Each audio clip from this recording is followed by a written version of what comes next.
Let's talk about the Rotten collection from Blend Bunny Cosmetics in collaboration with May. I have to say this is probably one of my favorite collections of all time in general because it is just so very clearly thought through, and the inspiration behind it and the way that it's put together. And also May is an amazing makeup artist, one of the most creative makeup artists you will see on your feed. He does just some really awesome looks, color combinations, techniques, creativity. Everything is on level 100 and I'm so excited to see this collaboration. I think a lot of people were waiting for this one. This is the Rotten collection and it is inspired by mold, and I love that so much. This packaging is just an absolute 10 out of 10. It is so interesting. Some of the parts are just a tiny bit fuzzy and it is the coolest thing.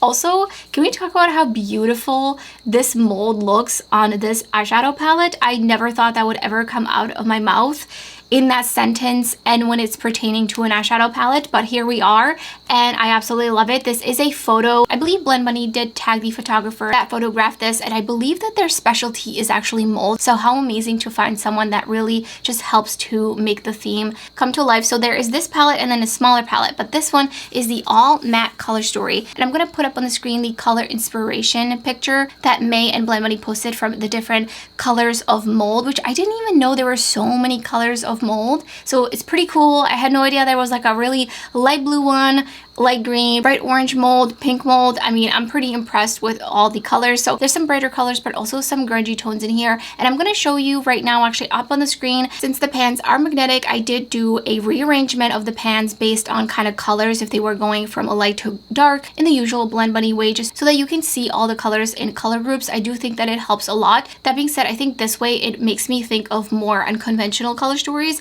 but I think the other way it's a little bit more, you could do some more monochromatic looks. And then the other palette is an all shimmer iridescent palette, which I love me some iridescence, and that is the Efflorescence palette. I don't even actually know what this word means. I'm gonna have to look it up. And we have 6 iridescent shifty shades. I wouldn't say they're fully multi-chromes, but they do definitely have at least a little bit of a duochrome shift in them. I'm gonna pop up on the screen the comparison with these shades to the Noctilucent highlighter palette that is no longer available. There's definitely some similar shades. I do want to note that the formulation is for sure very different. The eyeshadows feel much more drier, while the Noctilucent highlighters had a little bit of a thicker feeling to them. I actually feel like they're more opaque than the eyeshadow shades, but there are definitely some pretty similar shades between the two. If you missed out on the Noctilucent palette, I do think that this would be a great opportunity to get something very similar. Like I said, some of the shades are pretty similar, but just slightly different, especially because of the way that the Noctilucent shades are more opaque. And then the third product in the collection is the Blue Tears Lip Glaze,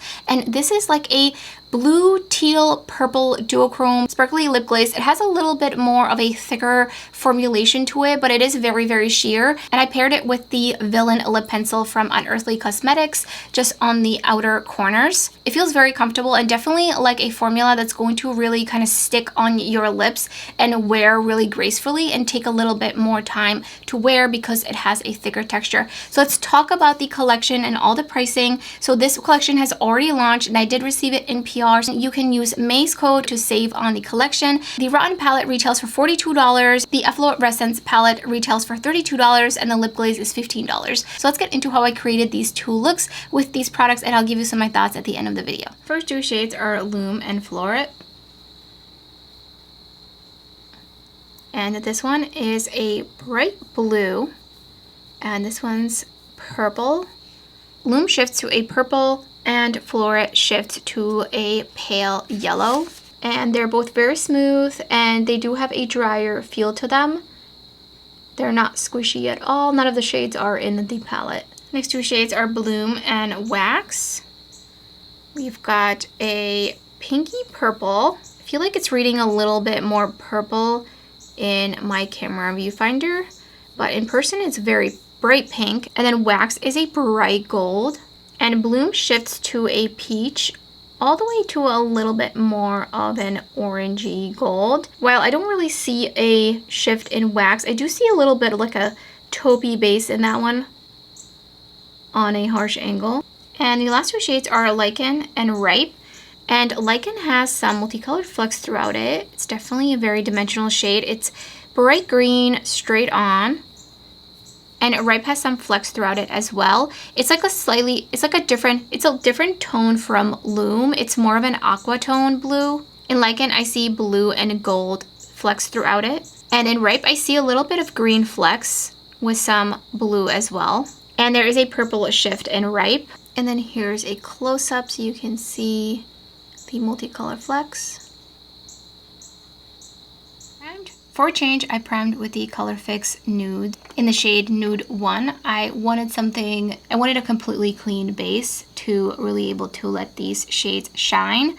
And I think I'm going to do more of like a colorful, fun color combination look on this eye. And then on this eye, I'm going to do more of like a neutral look because you can definitely do a bunch of neutral looks with this palette. So I'm taking Mildew and I'm going to pop that on the outer corner.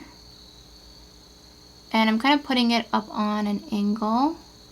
I want it to be pointed up. And then I'm going to take this and just merge it underneath my lower lash line just a little bit.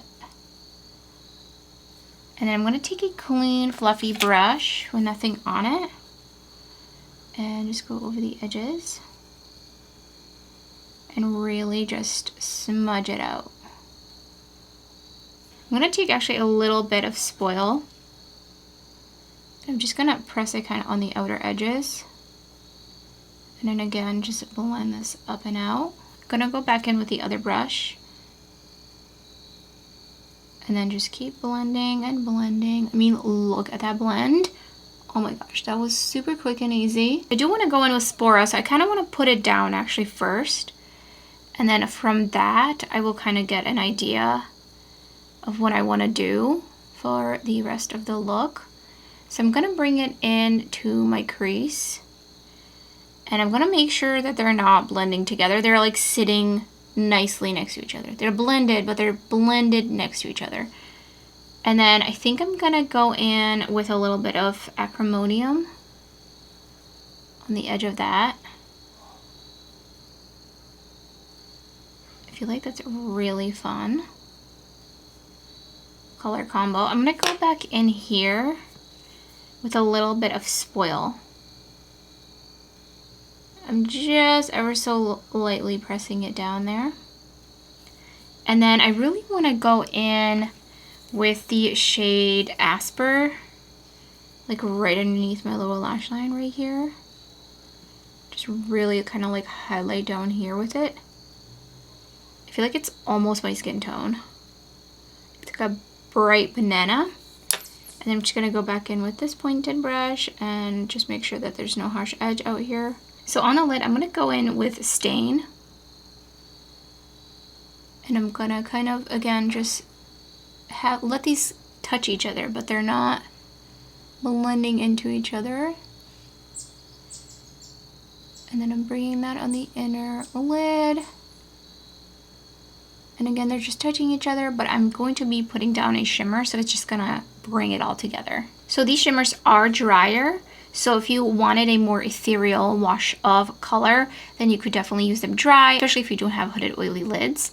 But I'm going to go in with the Shine On Shimmer Shadow Enhancer, and I'm just going to pop it all over the lid and just tap it out with my finger. And I think I'm just going to use my finger to apply these. So I want to go in with more of a purple. So I'm going to take Floret and I'm going to pop that right here where the pink and the blue intersected.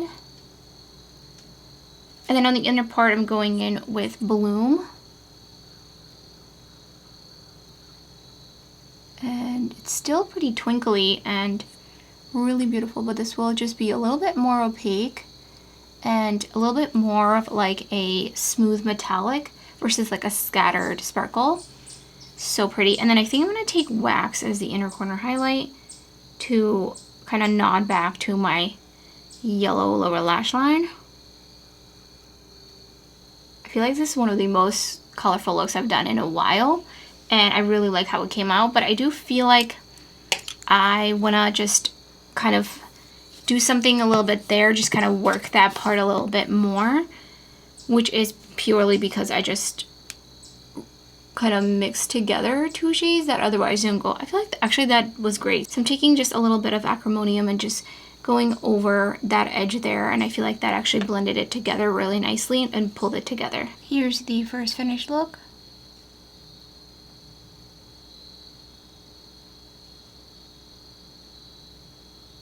So again, primed with the Dieverune Color Fix, and I'm going to be doing a neutral look, but I'm going to infuse quite a bit of the neutral shades. So I'm going to first take Histo, and I'm going to pop that in the outer crease, and then slowly blend it inwards. And then into that, I'm going to take Serpula, and I'm just going to layer it right with it, basically over it, but like a little bit more forward on my crease. And then lastly, I'm gonna really make sure I wipe off my brush. I'm gonna take Asper, and I'm gonna bring that mostly on the inner crease, but kind of bringing it into the center of my crease as well. And then I'm going back in with a little bit more Histo and Serpula kind of together on the brush. And I'm just really blending it out here. And then taking Yulo, and I'm gonna deepen out this outer corner, but I really wanna make sure I'm keeping it angled up, going up so that my eyes don't look like they're droopy. And that's why I love the Refer 13 Mini for this, because it really just lets me really put down the pigment exactly where I want it to. And I'm actually not going to bring the deeper shade underneath my lower lash line. I'm only going to bring Histo underneath there. And you could totally take it like this and just maybe add the lightest shade that I have in the crease, like all over the lid.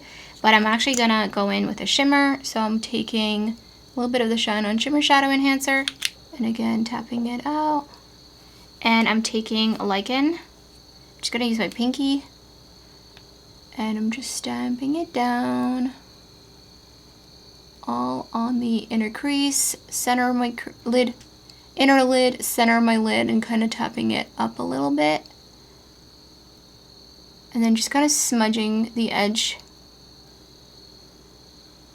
so it's not, doesn't have any harsh lines. Here's the second finished look.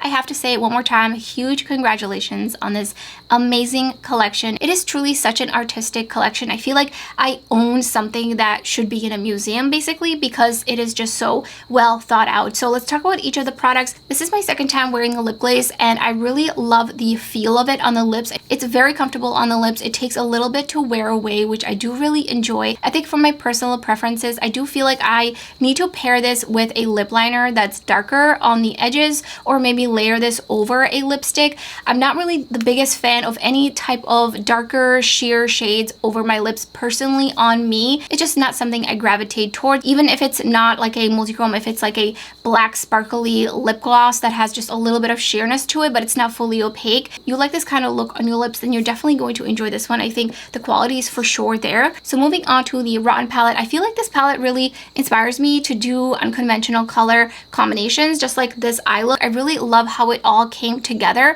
and I love how it was actually really easy and almost intuitive, even though I feel like this is a little bit more of an unconventional color story. I love the grungy tones in here, and you're definitely going to get quite a variety of looks with this palette. And I've seen May do some really amazing color combinations with this palette, which really is just so inspiring because some of the shades just really pop next to each other. I like that there's a nice mixture of light tones, mid tones, and deeper tones. So, and you can also do some neutral looks. And of course, it's the Blend Bunny formula that I love, and I love that these are magnetic, and so are the iridescent shades. So I can pop some of the iridescent shades in here, or I can add some of the mattes into the other palette and have like a little smaller curated color story, which is super fun. I'm literally so excited to have magnetic pans from Blend Bunny. And then of course the Efflorescence palette, you already know there's no cap on how many iridescent shades I would like to have. These kinds of shades are ones that I gravitate towards on a day-to-day basis when I'm getting ready for work in the morning. I usually tend to just do an eyeshadow wing and then I pop an iridescent on the lid, either straight on the lid or kind of highlighting on my inner corner up into my crease, and that is just my go-to look. So I get so much use out of more sheer shades, iridescent shades, and I think it's so nice to have a bunch of different colors in one condensed palette. You have the smaller pans. You can of course combine these with some of the other Blend Money palettes that are magnetic now. Iridescent shades are just so versatile because these will really transform on all the different colors that are in the Rotten palette, and all of the shades in the palette feel like they're more of like a standard drier shimmer shadow. And as someone who has hooded oily lids, that makes me very, very happy. I paired the palettes for 2 looks that I did off camera on 2 different days, so I'm definitely very much enjoying both of these. So let me know in the comments below if you picked anything up from this collection. Are you putting anything on your wish list? I would love to hear your thoughts. And if you enjoy swatches and tutorials, then I will have some of my other videos up on the screen for you. And thank you so much for watching. I hope to see you next time.